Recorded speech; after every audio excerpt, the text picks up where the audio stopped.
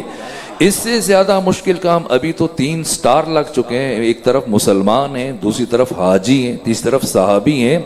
یہ مسلمانوں سے کیسا خطرہ ہے، صحابہ سے کیسا خطرہ ہے، حجاج کرام سے کیسا خطرہ ہے. خطرہ تو تب تھا کہ جب ختمی مرتبت نے پہلی مرتبہ لات و منات و حبل و عزا اور ان کے بتوں کی مخالفت کی تھی اور خدا وحدہ لا شریک کی وحدانیت کا اعلان کیا تھا. تب خدا کو کہنا چاہیے تھا کہ آپ میری توحید کا اعلان کریں، اگر شر اٹھا تو نہ ڈریں، ہم بچائیں گے. وَأَنذِرْ عَشِيرَتَكَ الْأَقْرَبِينَ، آپ قریبیوں کو میرے دین کی دعوت دیں، میری توحید کا پیغام دیں.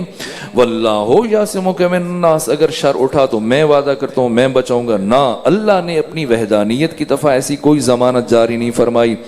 پھر ختمی مرتبت نے بارہا و بارہا جنگیں لڑی، ایک سے بڑھ کر ایک، یہاں تک کہ جنگ بدر میں وَيُجَادِلُونَكَ فِي الْحَقِّ بَعْدَمَا تَبَيَّنَ كَأَنَّمَا يُسَاقُونَ إِلَى الْمَوْتِ وَهُمْ يَنْظُرُونَ.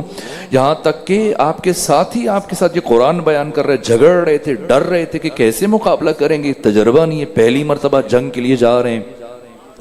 جنگ بدر اسلام کی پہلی جنگ ہے اور صحابہ مسلمان آپس میں لڑ رہے ہیں. یجادلونک فی الحق بعدما تبین کانما یساقون الی الموت، گویا انہیں زبردستی موت کی طرف دھکیلا جا رہے ہیں. تو ایسی کیفیت میں خدا ختمی مرتبہ سے فرمائے کہ نہ ڈریں، اگر آپ کے ساتھی پریشان ہیں، آپس میں لڑ رہے ہیں، آپ پر تانا زنی کر رہے ہیں، تو واللہ یعصمک من الناس، نہ ایسی کوئی ضمانت جاری نہیں فرمائی. پھر جنگ احد جس سے متعلق قرآن میں خدا یہ فرما رہا ہے کہ استسعدون ولا تلون علی احد والرسول یدعوکم فی اخراکم، کہ تم پہاڑ کے اوپر چڑھے چلے جا رہے تھے، رسول پیچھے پیچھے تمہیں آوازیں دے رہے تھے، مگر تم رسول کی آواز پر لبیک نہیں کہہ رہے تھے. یہاں تک کہ مولانا شبلی نے تحریر کیا کہ جب خالد نے اور اکرمہ بن ابی جہل نے پہاڑی کا چکر کاٹ کے حملہ کیا اور مسلمان بھاگ کھڑے ہوئے تو میدان جنگ میں یا نبی نظر آ رہے تھے یا علی نظر آ رہے تھے. ایسے نازک ترین اور حساس ترین مرحلے میں خدا کو کہنا چاہیے تھا کہ اگر ساتھی چھوڑ گئے تو ڈرے نہیں. واللہ یعصمک من الناس، اللہ آپ کو لوگوں کے شر سے بچائے گا. اس سے زیادہ مشکل مرحلہ جنگ احزاب اور جنگ خندق میں جب قرآن بیان فرما رہا ہے کہ جاؤکم من فوقکم ومن اسفل منکم وزاغت الابصار وبلغت القلوب الحناجر وتظنون باللہ الظنون، کہ جب کفر کے لشکر نے دائیں طرف سے بائیں طرف سے اوپر سے نیچے سے چاروں طرف سے آنا شروع کیا تو مسلمانوں تمہارا عالم یہ ہوا کہ تمہاری آنکھیں پتھرا گئیں اور تمہارے کلیجے اچھل اچھل کر تمہارے حلق تک آ گئے اور نہیں معلوم تم اپنے رب کے بارے میں کیا کیا بدگمانیاں کرنے لگے. ایسے عالم میں خدا کو کہنا چاہیے تھا واللہ یعصمک من الناس، نہ نہیں فرمایا. 27 غزوات میں خود گئے، لڑے، زخمی ہوئے، لیکن خدا نے نہیں فرمایا. ہجرت کے موقع پہ نہیں فرمایا، باقی مراحل میں ختمی مرتبت کو نہیں فرمایا. یہاں تک کہ یہ نہیں کہا کہ آپ اپنی نبوت کا اعلان کریں، اگر شر اٹھا تو ہم بچائیں گے. میں دست ادب جوڑ کر بارگاہ احدیت میں سوال کرتا ہوں، پروردگار اپنی توحید کی دفعہ ایسی ضمانت جاری نہیں فرمائی، اپنے نبی کی نبوت اور رسالت کے اعلان کی دفعہ ایسی ضمانت جاری نہیں فرمائی، لیکن جیسی علی اور علی کے بیٹوں کی امامت اور ولایت کے اعلان کی باری آئی تو قرآن میں ضمانت جاری کر رہے کہ آپ اعلان کریں اور نہ ڈریں. واللہ یعصمک من الناس، اللہ آپ کو لوگوں کے شر سے بچائے گا. تو خدا کا یہ جواب ہوگا کہ جب میری توحید اور محمد مصطفیٰ کی نبوت اور رسالت کی دفعہ شر اٹھا تھا تو بچانے والے علی تھے، اب جب علی کی ولایت کی دفعہ شر اٹھے گا تو بچانے والے ہم ہوں گے. واللہ یعصمک من الناس، نہ ڈریں، ہم وعدہ کرتے ہیں کہ ہم آپ کو لوگوں کے شر سے بچائیں گے.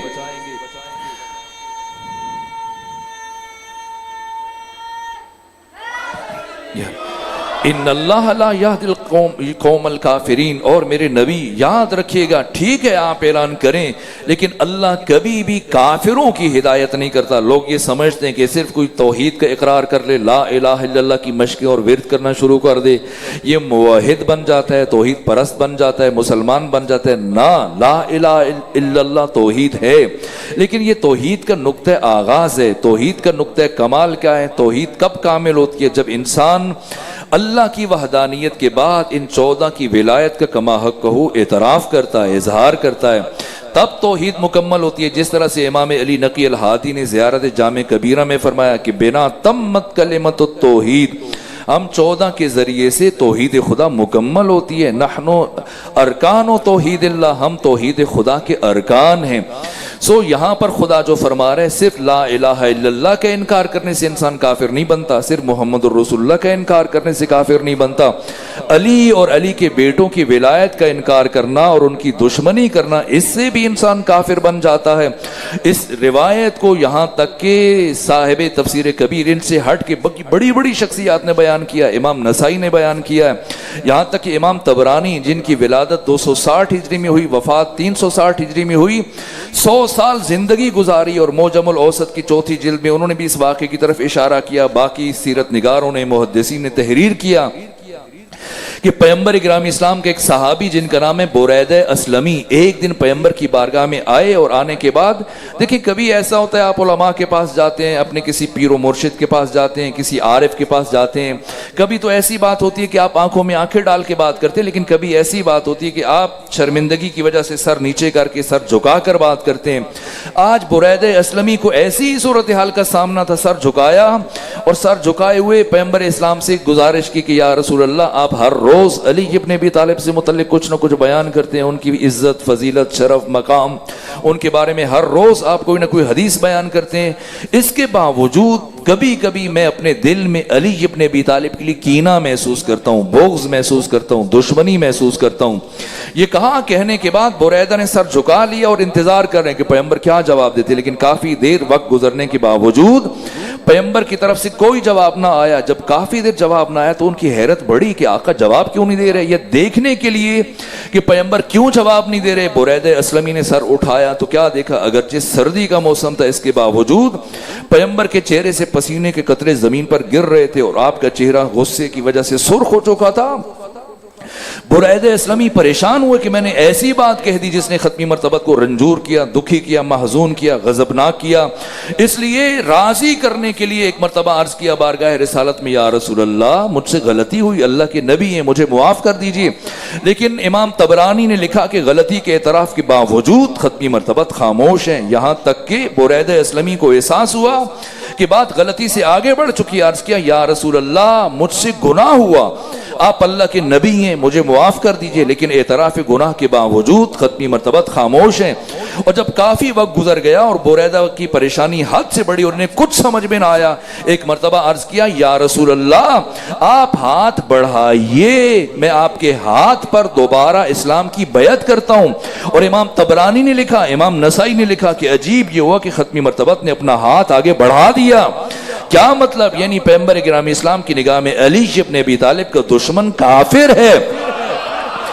اس لیے پروردگار فرما رہے کہ آپ علی اور اس کے بیٹوں کی ولایت کا اعلان کریں. ان اللہ لا یہدی القوم الکافرین، لیکن اللہ کبھی بھی کافروں کی ہدایت نہیں کرتا. جیسے ہی یہ آیت نازل ہوئی ختمی مرتبت نے آرام کرنا چھوڑ دیا، یہاں تک کہ رات چند گھنٹے آرام کرتے ہیں، نماز پنجگانہ کے لیے مسجد نبوی تشریف لے کے جاتے ہیں. باقی کا سارا وقت ختمی مرتبت اپنے معتمد صحابہ کے ذریعے اور بنفس نفیس خود جگہ تقسیم کر لی، مختلف گلیوں میں، محلوں میں جاتے ہیں، ایک ایک صحابی کے دروازے پر جا کر دق الباب کرتے ہیں، دستک دیتے ہیں.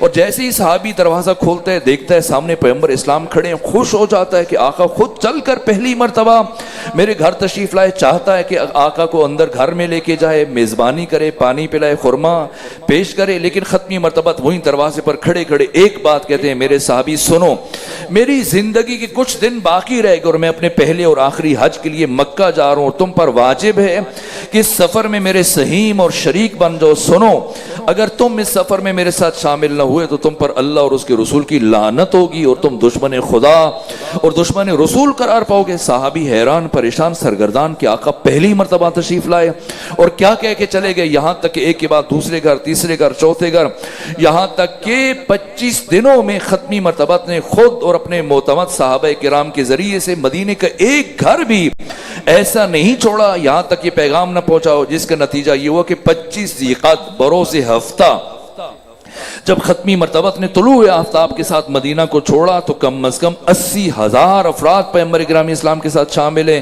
جن میں بچے ہیں، مرد ہیں، بوڑھے ہیں، خواتین ہیں، یہاں تک کہ پیغمبر کی 2 بیویوں کا انتقال ہو چکا ہے، 9 زندہ ہیں، 9 کی 9 ازواج پیغمبر کے ساتھ اس سفر میں شامل ہیں، زینب کبریٰ، زینب صغریٰ، صدیقہ کبریٰ، حسن حسین، ام ایمن، تمام شخصیات اس سفر میں پیغمبر کے ساتھ شامل ہیں۔ دوسری جانب پیغمبر گرامی اسلام 5 دن کا سفر 10 دن میں طے کیا۔ راستے میں جتنے بھی شہر آتے ہیں، آبادیاں ہیں، قصبے ہیں، دیہات ہیں، منزل متعشہ، منزل سیرف، منزل منصرف، منزل قدجت، منزل عرق الزبی، منزل مر الزہران، منزل عصایا، منزل ابوا، جہاں جہاں سے گزر رہے ہیں، جیسے مدینے میں پیغام پہنچایا، راستے کی آبادیوں کے تمام گھروں میں ختمی مرتبت نے ایک ایک گھر تک یہ پیغام پہنچایا، جس کے نتیجے میں 22 سے 23 ہزار افراد کو اپنے ساتھ شامل کیا۔ تیسری جانب علی ابن ابی طالب علیہ السلام مدینہ میں موجود نہیں تھے، آپ کو پہلے سے پیغمبر نے یمن روانہ کیا تھا، مال خدا، مال امام، خمس اور زکوٰۃ کی جمعآوری کے لیے، اور تیز رفتار ایک قاصد کو، گھوڑ سوار کو روانہ کیا کہ جائیں اور علی تک یہ پیغام پہنچائیں کہ جتنا جلد ممکن ہو سکے واپس آئیں، لیکن مدینہ واپس نہیں آنا، مکہ کا ارادہ کریں، اور علی سے کہیں کہ حج کی نیت باندھ لیں، میں ان کا احرام اٹھا لیا، یہاں تک کہ اور ساتھ فرمایا کہ علی اکیلے نہیں آنا، جتنے افراد کو اپنے ہمراہ لے کر آ سکتے ہیں لے کر آئیے۔ یوں 12 سے 13 ہزار افراد کو علی ابن ابی طالب یمن سے اپنے ہمراہ لے کے آتے ہیں، اور اس طرح سے یہ عظیم الشان کاروان 5 ذی الحج بروز منگل جب ختمی مرتبت مکہ میں داخل ہو رہے تھے، تو ایسے مرحلے میں علی علیہ السلام بھی مکہ میں داخل ہو رہے تھے، ایک سامنا ہوا، بغل گیر ہوئے، مصافہ ہوا، معانقہ ہوا۔ پیغمبر اسلام نے پوچھا علی آپ نے کس نیت سے حج کریں گے؟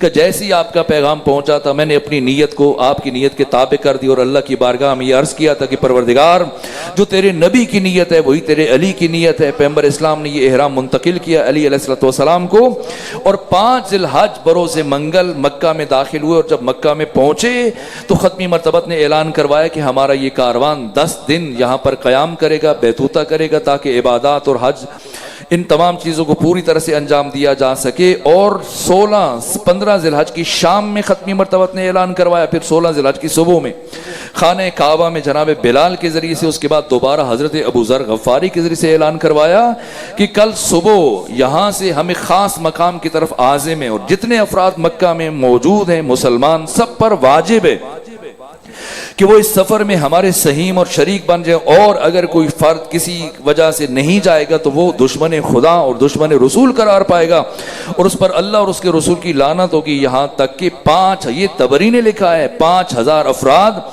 مسلمان جن کا تعلق شہر مکہ سے تھا، وہ بھی یہ بات سن کر مجبور ہوئے پیغمبر اسلام کے ساتھ چل پڑے۔ سب کی حیرت اور سرگردانی میں اضافہ ہو رہا ہے کہ آخر کون سی ایسی بات ہے کہ ختمی مرتبہ یا مکہ میں بیان نہیں کر رہے کہ خصوصی طور پر جو افراد مکہ کے رہنے والے ہیں انہیں زحمت گوارا کرنا پڑ رہی ہے۔ یہاں تک کہ حج کے موقع پر خطبہ حج میں کہہ دیتے، مشعر الحرام میں، مزدلفہ میں، منی میں، میدان عرفات میں کہہ دیتے، حج کے خطبے میں کہہ دیتے، خانہ کعبہ میں ختمی مرتبہ جب سب اکٹھے ہیں تب بیان کر دیں۔ آخر ایسی کیا بات ہے کہ وہ خانہ کعبہ میں، مزدلفہ میں، منی میں، مشعر الحرام میں نہیں کہی جا سکتی ہے؟ یہاں تک کہ اسی لیے امام محمد باقر فرماتے کہ تاریخ انسانی میں جس طرح سے اعلان غدیر ہوا نہ اس سے پہلے کبھی ہوا نہ قیامت تک اس طرح کوئی اعلان ہو سکے گا۔ یہ غدیر کی انفرادیتیں اگر حج کے موقع پر مزدلفہ میں، منی میں، مشعر الحرام میں، عرفات میں پیغمبر اکرام اسلام یہ اعلان کرتے تو لوگ یہ تاثر دیتے اور یہ بات پہنچائی جاتی، اور مورخ یہ تحریر کرتا کہ چونکہ حج انجام دیا گیا اور تمام مسلمانوں نے ختمی مرتبت کی معیت میں حج ادا کیا اس لیے دین مکمل ہو گیا تھا۔ اور اس کے ساتھ پھر یہ آیات اس طرح سے پھر حضرت نے حج کے موقع پر ساتھ میں یہ بھی کہہ دیا اپنے صحابہ سے کہ جو مجھ سے محبت کرتا ہے وہ علی سے بھی محبت کرے، ضمنی طور پر، ذیلی طور پر۔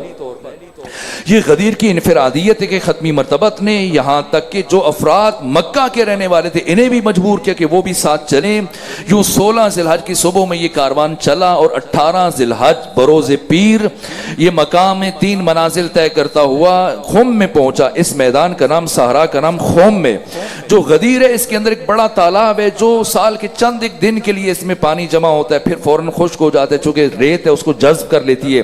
لیکن آج بھی اگر غدیر کے مقام پہ آپ جائیں تو اس کی جس طرح سے آپ کی ملتان میں اسٹیڈیم ہے، راولپنڈی میں، لاہور میں، کراچی میں، دنیا کے مختلف متمدن، مہذب اور مثقف شہروں میں کھیلوں کے لیے اسٹیڈیم بنائے جاتے ہیں، بالکل اسی طرح سے اگر آپ غدیر کے اس میں جائیں جو بڑا تالاب ہے، وسیع تالاب ہے، اگر آپ ایک طرف کھڑے ہو کے آواز دیں تو آپ دوسری طرف آپ کا ساتھی ہو تو آپ کی آواز اس تک پہنچے گی. خدا نے اس مقام کو منتخب کیا ہے اور یہ وہ جگہ ہے جہاں پر اس سے پہلے کبھی کسی کاروان نے پڑاؤ نہیں ڈالا تھا, کبھی کوئی قافلہ نہیں رکا تھا, اس لیے کہ نہ کوئی سایہ دار شجر تھا, نہ پانی کا انتظام تھا.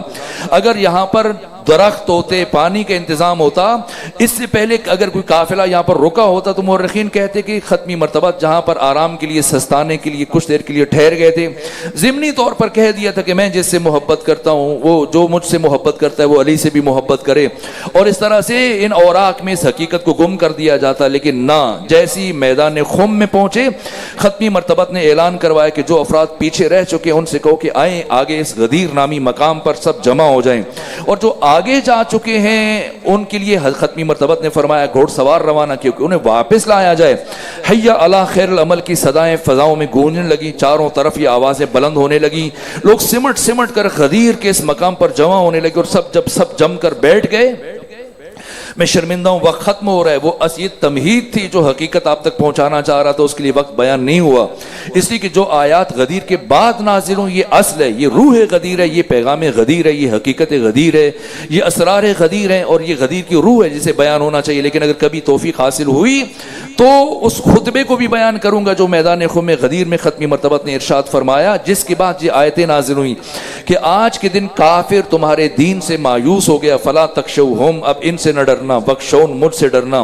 الیوم اکملت لکم دینکم, آج کے دن میں نے تمہارے لیے تمہارے دین کو مکمل کر دیا. واتممت علیکم نعمتی, اور اپنی نعمتوں کو تمام کر دیا. ورضیت لکم الاسلام دین, اور آج کے دن میں نے اسلام کو تمہارے لیے پسندیدہ دین قرار دیا. یہ سارے حقائق ہیں کہ غدیر میں ایسا کیا ہوا, یہ اہم ہے, لیکن آج صرف ایک تمہید کے طور پر, اور پھر محرم میں, یہ باقی ایام میں اگر کبھی توفیق ہو تو میں یہ عرض کروں گا, اور باقی مراحل, وہ اساس, وہ روح, اسے بیان کروں گا. لیکن چونکہ وقت ختم ہوا, بس اس جملے پہ آپ کی زحمتوں کو تمام کر رہا ہوں. یہاں تک کہ جب سب کے سب افراد جمع ہوئے تو ایک مرتبہ ختمی مرتبہ کی بارگاہ میں کچھ صحابہ آگے بڑھے, عرض کیا یا رسول اللہ سب جمع ہو چکے ہیں, اعلان فرما دیجئے. ختمی مرتبہ نے فرمایا اچھا سب جمع ہو گئے تو پھر ایسے کرو کہ ممبر کا اہتمام کرو تاکہ میں وہ اعلان کروں, وہ پیغام پہنچاؤں جس پر اللہ نے میری رسالت کو موقوف قرار دے دیا ہے. یہاں تک کہ صاحب تفسیر در المنصور علامہ جلال الدین سیوطی متوفہ 911 ہجری, انہوں نے الاتقان میں تحریر کیا کہ نزول تدریجی کے اعتبار سے قرآن مجید کی اکثر آیتیں ایک مرتبہ نازل ہوں, چند آیتیں جو 2 مرتبہ نازل ہوں, جن میں سے ایک سورہ مبارکہ فاتحہ ہے, ایک مرتبہ مکہ میں نازل ہوئی, دوسری مرتبہ مدینہ میں نازل ہوئی. صرف چند آیت, صرف ایک آیت قرآن کی جو 3 مرتبہ نازل ہوئی, یہی آیت غدیر ہے. بلغ ما انزل الیک من ربک, یعنی اللہ کو بھی تاخیر گوارا نہیں ہے. اس کے باوجود کہ خود دوسری مرتبہ آیت نازل ہوئی, اس کے کچھ لمحوں کے بعد پھر تیسری مرتبہ یہ آیت نازل ہوئی. ختمی مرتبہ نے فرمایا کہ پھر جلدی کرو, اللہ نے میری رسالت کو اس اعلان پر موقوف قرار دے دیا, جلدی سے ممبر بناؤ تاکہ میں اعلان کروں, سرخرو ہو جاؤں.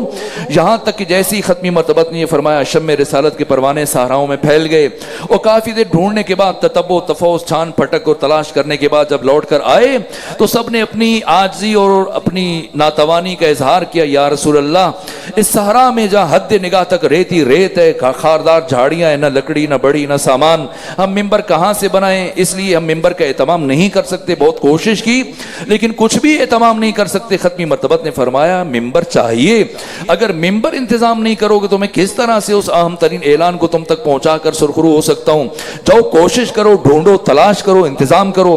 بادل ناخواستہ شمع رسالت کے پروانے دوبارہ صحراؤں میں پھیل گئے, ڈھونڈنے لگ گئے, اور کافی دیر چھان پھٹک کے بعد, ڈھونڈنے کے بعد, تلاش کرنے کے بعد اب سب کے سب آپ کی بارگاہ میں حاضر ہوئے, ہاتھ کھڑے کر دیے, اپنی ناتوانی کا, عجز کا, بے بذاتی کا, کم مائگی کا اعتراف کیا. یا رسول اللہ, یہ صحرا ہے, ریگستان ہے, حد نگاہ تک ریتی ریت ہے, نہ لکڑی, نہ بڑھی, نہ سامان, خاردار جھاڑیاں, ہم ممبر کہاں سے بنائیں؟ اگر آپ کے اس مقام پر خطاب کا پہلے سے ارادہ تھا تو ہمیں مدینہ میں بتاتے, آپ کے لیے نیا ممبر تیار کر کے, آپ کا جو ممبر ہے اسے اونٹوں پر بار کر کے لے آتے, یا کم سے کم مکہ کے 10 دنوں میں ہمیں بتاتے تو آپ کے لیے ایک نیا ممبر تیار کر کے لے آتے. اس صحرا میں, اس ریگستان میں, اس ویرانے میں جہاں حد نگاہ تک ریت ہی ریت ہے, ہم آپ کے لیے ممبر کہاں سے بنائیں؟ ختمی مرتبہ نے فرمایا اچھا تم ممبر نہیں بنا سکتے؟ سب نے اپنے عجز اور ناتوانی کا اظہار کیا, نہیں بنا سکتے. تو ختمی مرتبہ نے فرمایا اچھا اگر تم ممبر نہیں بنا سکتے تو ایسا کرو, یہ تمہارے شتر ہیں, اونٹ, ان کی پشت پر پالان ہیں, ان پالانوں کو اتارو, اوپر نیچے رکھو تو ممبر تیار ہو جائے گا. ابن خلدون جیسے متعصب مورخ نے اپنی تاریخ میں تحریر کیا کہ پیغمبر اکرام اسلام نے 9 پالان اتروائے، انہیں اوپر نیچے رکھا، ممبر تیار ہوا تو ختمی مرتبت نے خطبہ دیا۔ وہ خطبہ کبھی عرض کروں گا اگر دوبارہ آپ کی خدمت میں حاضر ہونے کا موقع ملا، بس اس جملے پر اپنی گفتگو کو سمیٹ رہا ہوں، آپ کی زحمات کو تمام کر رہا ہوں۔ دست ادب جوڑ کر روح رسول سے سوال کرتا ہوں، آقا رسول اللہ آپ اپنے صحابہ سے یہ فرمایا کرتے کہ دوسروں کے لیے آسانیاں پیدا کرو، دوسروں کے لیے پرابلمز کریٹر نہ بنو، مشکلات پیدا نہ کرو، تو جیسے یہ افراد آئے تھے اسی وقت اعلان کر کے رخصت کر دیتے۔ اتنی دیر تک شمع رسالت کے پروانوں کو آپ نے پریشان رکھا۔ ابھی آپ نے پڑھا ہوگا، اخباروں میں دیکھا ہوگا، سوشل میڈیا پر، الیکٹرانک میڈیا پر، پرنٹ میڈیا پر پڑھا ہوگا کہ اس سال حج کے موقع پر 1000 سے زیادہ افراد جو لقمہ اجل بن گئے، گرمی کی شدت کو برداشت نہ کر سکے، اس کے باوجود کہ پنکھے چل رہے تھے، اس کے باوجود کہ ان کے پاس آسائشیں تھیں، اے سی چل رہے تھے، اس کے باوجود تمام تر آسائشوں کے باوجود گرمی کی حدت و شدت کو برداشت نہ کرتے ہوئے اپنی جانیں گنوا دی۔ تو آج سے 1400 سال پہلے اپنے چشم تخیل کو لے کے چلے میدان خم میں غدیر میں، جہاں پر ایسی کوئی آسائشیں نہیں ہے، گرم ریت ہے۔ میں نے خود پڑھا، مورخین نے لکھا ہے، یعقوبی نے لکھا ہے، مسعودی نے لکھا ہے، گرمی کی اتنی شدت تھی کہ صحابہ کرام تمازت آفتاب کے اثر سے بچنے کے لیے اپنی عبا، اپنی ردا اپنے سر پر رکھ لیتے تھے، جو کہ سر کے اوپر بال موجود نہیں تھے، یہاں تک کہ پھر جب گرم ریت ستاتی تھی اسی عبا کو نیچے بچھا لیتے تھے، پھر وہ دوبارہ جب دھوپ ستاتی تھی پھر عبا کو اوپر رکھ لیتے تھے، کبھی اوپر کبھی نیچے، یوں ایک ایک لمحہ گزارنا مشکل تھا سارا میں۔ ختمی مرتبہ جو فرماتی کہ دوسروں کے لیے آسانیاں پیدا کرو، جو رحمت للعالمین ہے، سراپا رحمت ہے، حق تعالی کے جمال کا مظہر تام ختمی مرتبت جو دوسروں کو تاکید کرتے ہیں کہ آسانیاں پیدا کرو۔ تو آقا اگر آپ کو اندازہ تھا کہ یہ افراد ممبر نہیں بنا پائیں گے اور آپ ہی نے بنانا ہے، تو جیسے ہی پہنچے تھے اسی لمحے اعلان کر کے سب کو رخصت کر دیتے، جبکہ آیت تیسری مرتبہ نازل ہو چکی اور اللہ کو بھی تاخیر گوارا نہیں ہے، تو اتنی دیر تک شمع رسالت کے پروانوں کو کیوں معطل رکھا؟ تو ختمی مرتبت حکیم امت اسلامی، عقل کل مجسم عقل اور سراپا عقل، اپنے اس عمل سے قیامت تک باشعور انسانوں کو یہ پیغام پہنچانا چاہتے تھے کہ جان لو اور سمجھ لو، یہ میرے صحابہ بہت محترم ہیں، ان کا بہت مقام ہے، ان کی بہت خدمات ہیں، انہوں نے میرے ساتھ مل کر جنگیں لڑی، ہجرت کی، قربانیاں دی، اپنا مال راہ خدا میں پیش کیا، زخمی ہوئے، لہو لہان ہوئے، ان کی بہت خدمات ہیں، ان کی بہت قربانیاں ہیں، یہ ان کا بہت درجہ ہے، ان کا بہت مرتبہ ہے۔ لیکن آج جو میں نے اس کام انجام دینا اس میدان میں، یہ قیادت، سیادت اور ولایت اور امامت کا اعلان ہے، حق تعالی کے جانشین کا، خلیفۃ اللہ فی الارضین کا اعلان کرنا ہے، اور قیادت و سیادت اور امامت اور رہبری کے لیے استعداد، صلاحیت، لیاقت اور قابلیت شرط ہے۔ یہ افراد اپنے تمام تر احترام کے باوجود، اپنی تمام تر خدمات کے باوجود اتنی صلاحیت نہیں رکھتے کہ میرے بغیر ایک ممبر بنا سکیں۔ یہ افراد اپنی ساری خدمات اور احترام کے باوجود اتنی صلاحیت نہیں رکھتے کہ میرے بغیر ایک ممبر بنا سکیں۔ تو جو افراد میرے بغیر ممبر بنانے کی صلاحیت نہیں رکھتے، وہ صاحب ممبر کا انتخاب کیسے کر سکتے ہیں؟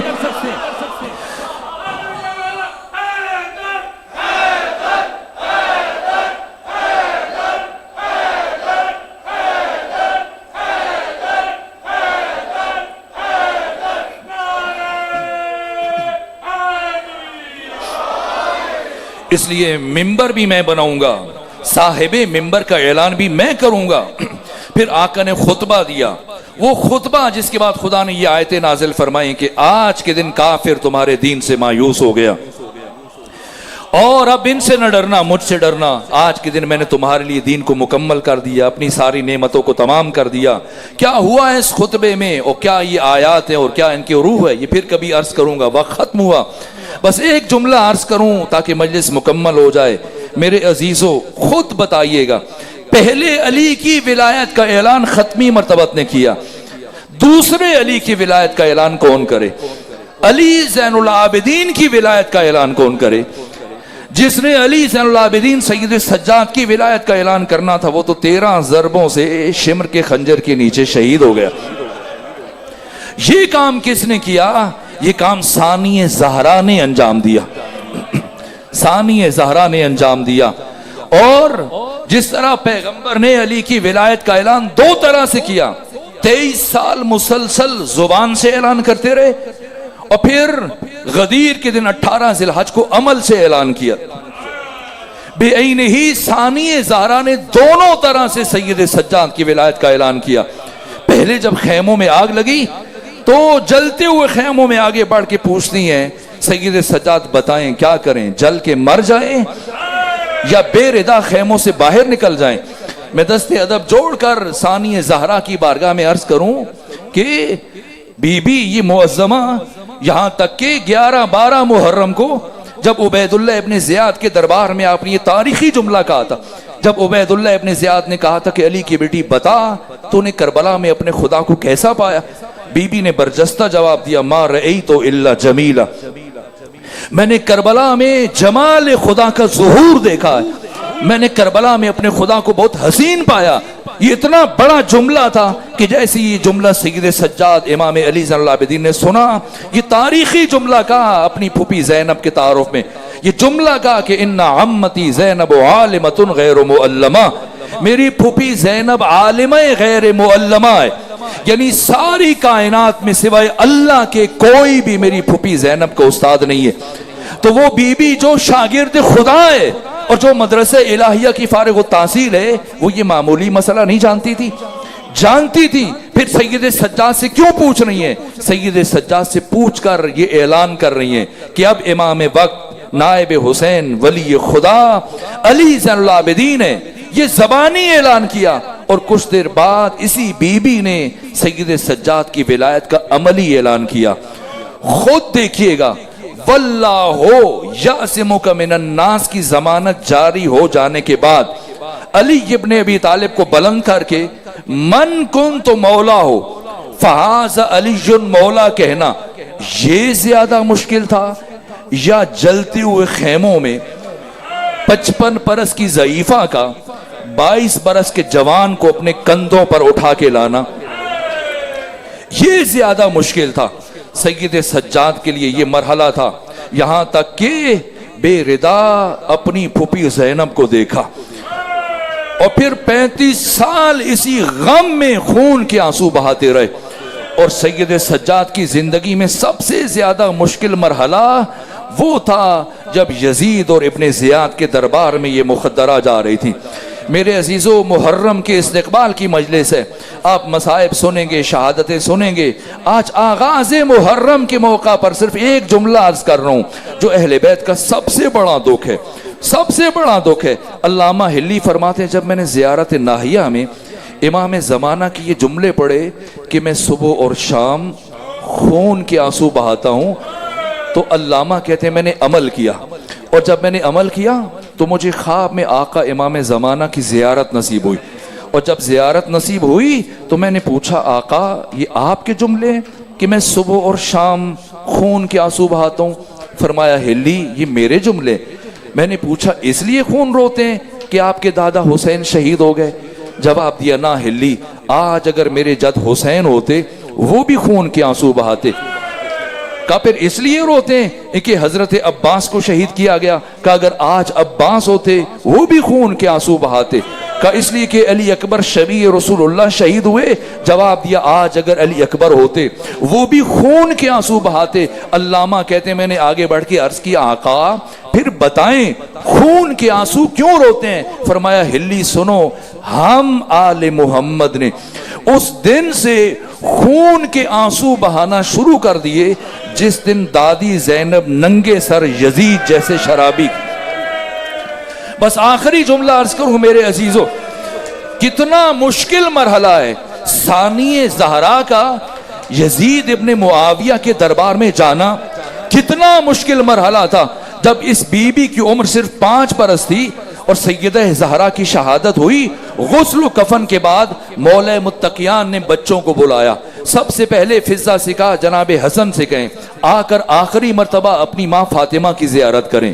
امام حسن نے زیارت کی, پھر امام حسین کے لیے پیغام بھیجا. تفصیلات ہیں, امام حسین آئے, اپنی ماں کی آخری مرتبہ زیارت کی اور پھر ثانی زہرا کے لیے پیغام بھیجا, زینب کبریٰ کے لیے پیغام بھیجا. کہا فضہ جا کے میری بیٹی زینب سے کہیں کہ اب ان کی ماں کی میت کو ہم لے کے جا رہے ہیں دفن کرنے کے لیے، آخری مرتبہ آ کر اپنی ماں کے چہرے کی زیارت کریں۔